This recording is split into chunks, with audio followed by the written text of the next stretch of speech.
कि 25 क्वेश्चन आपके बिहार सचिवालय में यहाँ से यानी कि साइंस से रहने वाला है। काफ़ी ज़्यादा इंपॉर्टेंट रोल आपका प्ले करेगा आपका साइंस। अगर आपको इस पर अच्छे से कमांड हो जाता है तो काफ़ी अच्छा रहेगा। तो आज के टेस्ट नंबर फर्स्ट का फर्स्ट क्वेश्चन को आप देखिए और जवाब सोचिए अपना क्या होगा। 1 से 2 सेकंड का टाइम भी आपको दिया जाएगा जवाब सोचने के लिए। निम्नलिखित में से सही संबंध का चयन करिए।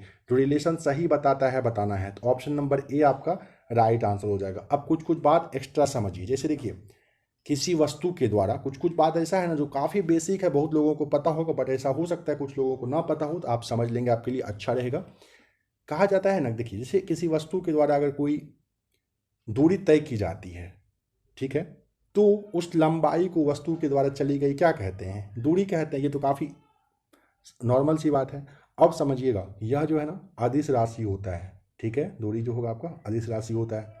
आप समझिए कि किसी वस्तु का स्टार्टिंग और लास्ट पॉइंट के बीच में जो दूरी का मतलब जो सबसे कम दूरी होता है, न्यूनतम दूरी होता है ना, उस वस्तु को ना उस वस्तु का जो से है विस्थापन कहा जाता है। और विस्थापन जो है सदिश राशि होता है। ध्यान रखिएगा, किसी वस्तु की प्रारंभिक व अंतिम स्थितियों के बीच की न्यूनतम दूरी को उस वस्तु का विस्थापन के नाम से आप जानते हैं। और यह कौन सा राशि पूछेगा, अदिश या सदिश, तो ये आपका सदिश हो जाएगा। और दूरी का अगर पूछेगा कि SI मात्रक SI पद्धति में क्या होता है, तो दूरी का आपका हो जाएगा क्या, मीटर होता है। ध्यान रखना है। नंबर सेकेंड है, मीनार की चोटी से छोड़ा गया पत्थर पृथ्वी पर 4 सेकेंड में पहुंचता है। मीनार की ऊंचाई लगभग कितनी होगी, आपको ये बताना है। तो ऑप्शन नंबर आपका सी हो जाएगा सही जवाब, लगभग 80 मीटर आपका सही जवाब हो जाएगा। नंबर थर्ड है कि जड़त्व आघूर्ण तथा कोणीय त्वरण के गुणनफल को आप क्या कहते हो? ऑप्शन नंबर बी कहा जाता है, यानी कि बल आघूर्ण के नाम से आप इसे जानते हैं। नंबर 4 है, एक छड़ के धातु का ऊष्मा चालकता गुणांक निर्भर करता है, किस चीज पर करता है? तो right answer option number D हो जाएगा, छड़ के पदार्थ पर निर्भर करता है। देखिए, एक छड़ की धातु की ऊष्मा चालकता छड़ के पदार्थ पर निर्भर करता है, ध्यान रखिएगा। नंबर 5 है, 60 वाट और 100 वाट वाले बल्बों के तंतु एक ही लंबाई के हैं, तब क्या होगा? इन चारों में से ज़्यादा टाइम चाहिए होगा तो क्लास को रोक लीजिएगा। ऑप्शन नंबर ए हो जाएगा आपका राइट आंसर, 100 वाट वाला तंतु मोटा होगा, सही जवाब है। नंबर 6 है, वह तरंग जो विद्युत चुंबकीय तरंग नहीं है उसका नाम बताना है। तो देखिए, गामा अवरक्त एक्सरे होता है, बीटा किरण आपका नहीं होगा, ध्यान रखिएगा। यहाँ पे समझिए, बीटा किरण जो है ना चुंबकीय विद्युत चुंबकीय तरंग नहीं है। अब पूछा जा सकता है कि टोटल जो विद्युत चुंबकीय तरंग है वो कितने तरह का होता है, तो वो 7 तरह का होता है। कौन कौन सा? गामा किरण, देखिए गामा, एक्सरे, अल्ट्रावायलेट, विजिबल रे होता है, इंफ्रा रे होता है, माइक्रोवेव्स होता है, रेडियो वेव्स होता है, ये ध्यान रखेंगे। और अब यहाँ पे समझिए, अगर पूछेगा ना कि विद्युत चुंबकीय के बारे में कुछ कुछ बात पूछा जा सकता है, तो इसका मतलब क्या क्या गुण होता है? तो देखिए, विद्युत चुंबकीय तरंग, ध्यान रखिएगा, पूछेगा उदासीन होता है या नहीं होता है, तो ध्यान रखेंगे उदासीन होता है। अनुप्रस्थ होती है, प्रकाश के वेग से ही ये चलती है। इसके पास ऊर्जा संवेग दोनों होता है। ये पूछेगा कि ये जो है किसके द्वारा प्रतिपादित किया गया था, तो मैक्सवेल के द्वारा। विद्युत चुंबकीय तरंग का जो है ना, कह सकते हैं कि अवधारणा किसने दिया था, तो मैक्सवेल के द्वारा ये दी गई थी, ध्यान रख लीजिएगा। नंबर 7 है, दूरदृष्टि दोष के निवारण में प्रयुक्त किया जाता है, क्या प्रयुक्त किया जाता है? ऑप्शन नंबर बी, निश्चित फोकस दूरी का उत्तल लेंस। देखिए, दूरदृष्टि दोष के निवारण में निश्चित फोकस दूरी का उत्तल लेंस यूज किया जाता है। समझिएगा, दूरदृष्टि दोष जब किसी को होता है ना, इसमें दूर की स्पष्ट मतलब स्पष्ट देख सकता है इंसान, बट क्या होता है,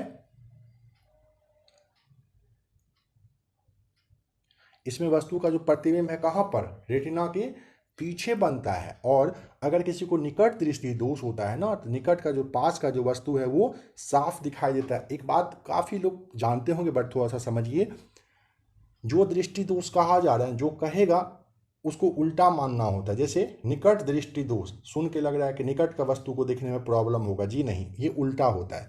दूर दृष्टि दोष में दूर का वस्तु सही से दिखाई देगा, पास का ही नहीं देता है, इस बात का ध्यान रखना होता है। चलिए बताइए, नंबर 8 में 40 सेंटीमीटर ऊंची एक बाल्टी तेल से पूर्णतः भरी है। इसकी तली पर रखा एक पिन 10 सेंटीमीटर ऊंचा उठा प्रतीत होता है। तेल का अपवर्तनांक बताइए। ऑप्शन भी 1.33 आपका राइट आंसर हो जाएगा। नंबर 9 है कॉपर सल्फेट का जलीय विलयन होता है। ऑप्शन नंबर बी हो जाएगा सही जवाब, अम्लीय होता है। देखिए अम्ल के बारे में अगर पूछ लेगा तो अम्ल एक रासायनिक यौगिक होता है, जल में घुलकर ये हाइड्रोजन आयन यानी कि H+ बना देता है। निम्नलिखित में से क्या जल से हल्का होता है? ऑप्शन नंबर बी सोडियम जो है क्या है, जल से हल्का होता है। सोडियम एक सक्रिय धातु है, हवा या पानी के संपर्क में आने से हाइड्रोजन के कारण ये जलने लगती है। कौन चीज़ क्या जलने लगती है? सोडियम। सोडियम एक सक्रिय धातु होता है। फिर से समझिए, हवा या फिर पानी के संपर्क में आने से हाइड्रोजन की वजह से क्या होता है, ये जलने लगती है। ठीक है, इसीलिए इसको ना किसी चीज़ में डुबा कर रखा जाता है। सोडियम को किस चीज़ में डुबा कर रखा जाता है, याद करने की कोशिश करिए। कैरोसिन में डुबा कर रखते हैं सोडियम को।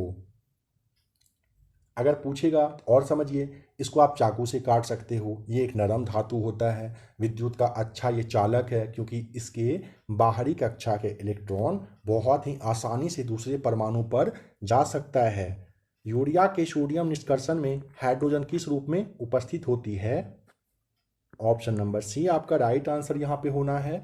देखिए, यूरिया के सोडियम निष्कर्षण में नाइट्रोजन सोडियम साइनाइड के रूप में उपस्थित होता है। ऑप्शन सी सही जवाब है। सोडियम साइनाइड एक अकार्बनिक यौगिक है। ठीक है, कैसा? तो अकार्बनिक यौगिक है। यह ना सफ़ेद पानी में घुलने वाला ठोस होता है। नंबर 12 पे चलते हैं।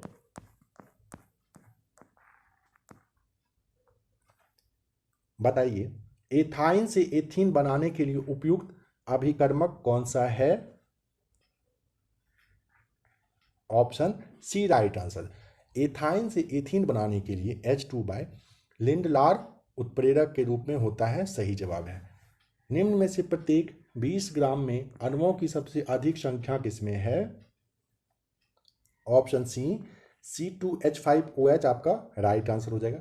C2H5OH की 20 ग्राम में अणुओं की संख्या सर्वाधिक होती है। अणुओं की संख्या बराबर अगर पूछेगा तो मोलों की संख्या इंटू एवोगाड्रो की संख्या होता है। बराबर आपका जो होता है दिया गया द्रव्यमान बटे मोलर द्रव्यमान इंटू एवोगाड्रो संख्या होता है। एक बात यहाँ पे और समझ लीजिए, अगर मोलर द्रव्यमान जिसका कम होता है ना, उसके अणु की संख्या ज़्यादा होती है। इस बात का भी ध्यान रखेंगे। बताइए कि प्रबल अपचायक है कौन सा? ऑप्शन ए राइट आंसर हो जाएगा, Li यानी कि लिथियम सही जवाब हो जाएगा। देखिए, लिथियम सबसे प्रबलतम अपचायक होता है। बताइए H- का इलेक्ट्रॉनिक विन्यास क्या होता है? तो ऑप्शन नंबर आपका यहाँ पे सी हो जाएगा राइट आंसर। 1s⁻² आपका सही जवाब हो जाएगा। हाइड्रोजन का परमाणु क्रमांक अगर पूछेगा कितना होता है, तो परमाणु क्रमांक 1 होता है। ठीक है, H- जो है इसमें एक इलेक्ट्रॉन ग्रहण किया गया है, ध्यान रखेंगे। बताइए कि निम्न में से कौन सा लवण ज्वाला का लाल रंग देता है? Option A. देखिए, LiCl लवण के ज्वाला का रंग लाल देता है, यानी कि लिथियम क्लोराइड हाइड्रोक्लोरिक एसिड जो आपका है, लिथियम क्लोराइड हाइड्रोक्लोरिक एसिड के साथ लिथियम कार्बोनेट के उपचार द्वारा ये बनाया जाता है। बताइए कि पादप तथा जंतु में मुख्य अंतर क्या होता है? ऑप्शन नंबर बी हो जाएगा राइट आंसर, पोषण का अंतर होता है। ठीक है, बताइए कि सर्वाधिक गति से कार्य करने वाला enzyme? Option B carbonic anhydrase आपका राइट आंसर हो जाएगा। पत्तियों में संवहन पत्तियों में संवहन बंडल पाए जाते हैं। पत्तियों में संवहन बंडल अगर पूछेगा कहाँ पर, तो ना शिराओं में पाया जाता है। ठीक है, अब समझिए, संवहनी बंडल जो है ना परिवहन व्यवस्था का एक कहिए कि पार्ट होता है। बताइए नंबर 20 में पादप जगत में सबसे छोटे बीज होते हैं। ऑप्शन नंबर बी हो जाएगा राइट आंसर, आर्किडस में होता है। देखिए समझ लीजिएगा आर्किडस होता क्या है, ठीक है।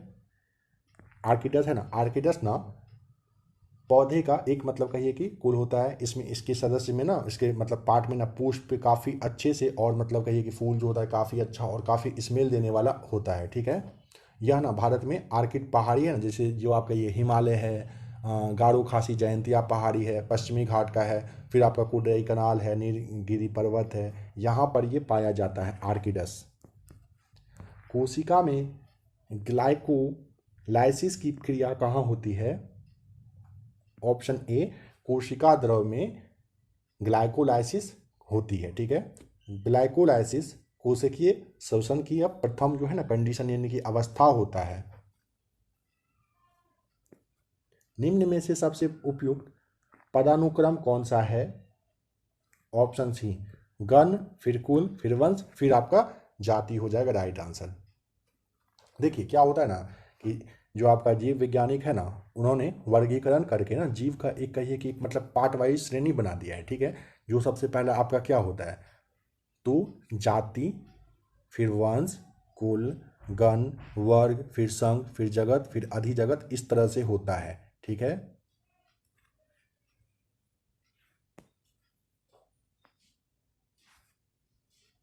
नंबर 23 है, मोनेरा का सबसे बड़ा समूह कौन सा है? तो मोनेरा का सबसे बड़ा समूह अगर पूछेगा तो यो बैक्टीरिया होता है, जो कि आपका ऑप्शन ए सही जवाब हो जाएगा। देखिए सभी मतलब समूह में ना सभी किस चीज़ को रखा जाता है पूछा जा सकता है, तो सभी ना सभी मतलब जीव को रखा गया है, प्राकेरियोटिक जीव को रखा जाता है, ठीक है। जैसे कि नील हरित शैवाल है, जीवाणु है, ये सारे होते हैं।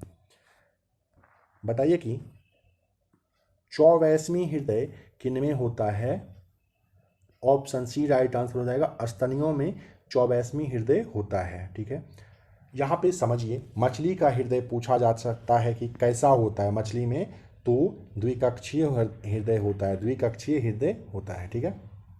अगर मगरमच्छ में पूछेगा तो 4 कोष्ठ वाला होता है, उभयचर, और आपका जो सरीसृप होता है इसके बारे में पूछेगा तो उभयचर और सरीसृप में 3 कक्षीय हृदय होता है, ठीक है, 3 कक्षीय। आज का लास्ट क्वेश्चन नंबर 50 है, मनुष्य में मुक्त पसलियों की संख्या है कितनी? ऑप्शन डी 2 जोड़ी आपका राइट आंसर हो जाएगा। मनुष्य में मुक्त पसलियों की संख्या 2 जोड़ी होती है। थोड़ा सा और समझिए, मनुष्य में टोटल अगर पूछेगा ना तो मनुष्य में 12 जोड़ी पसलियां होती है, ठीक है। जैसे आपका 1 से 7 तक का जो पसली है ना, इसको कौन सा पसली कहा जाता है? तो सत पसली के नाम से आप इसे, सत पसलियां इसे आप कहते हो, ठीक है, 1 से 7 तक के। फिर आपका 8 से लेकर के 10 तक का जो पसलियां हैं इसे आप असत पसलियां के नाम से जानते हो। फिर आपका 11 और जो 12 नंबर का ये पसलियां होता है ना, इसको आप तैरती पसलियों के नाम से आप इसे जानते हो, ठीक है। तो ध्यान रखिएगा इस पॉइंट को भी। तो फ्रेंड्स अभी आपने टोटल 25 क्वेश्चन देखा, जो कि आपका BSSC स्टडी पैकेज यहाँ पे आप देख पा रहे हो, साइंस का है, प्लेटफॉर्म का है यह, ठीक है। आशा करता हूँ कि साइंस का 25 क्वेश्चन देखकर आपको हेल्प मिला होगा। अगर क्लास अच्छा लगा होगा, नेक्स्ट क्लास आप और देख लीजिएगा। बिहार सचिवालय के लिए काफ़ी सारा प्रैक्टिस सेट अवेलेबल है, जिन लोगों ने अभी तक नहीं देखा है देखिए, टेलीग्राम का लिंक आपको नीचे बताया ही जा चुका है, दिया हुआ डिस्क्रिप्शन में, ज्वाइन करिएगा। और भी काफ़ी सारा PDF वहाँ पे आपको मिल जाएगा। चलिए मिलते हैं बहुत ही जल्द एक और नए क्लास के साथ।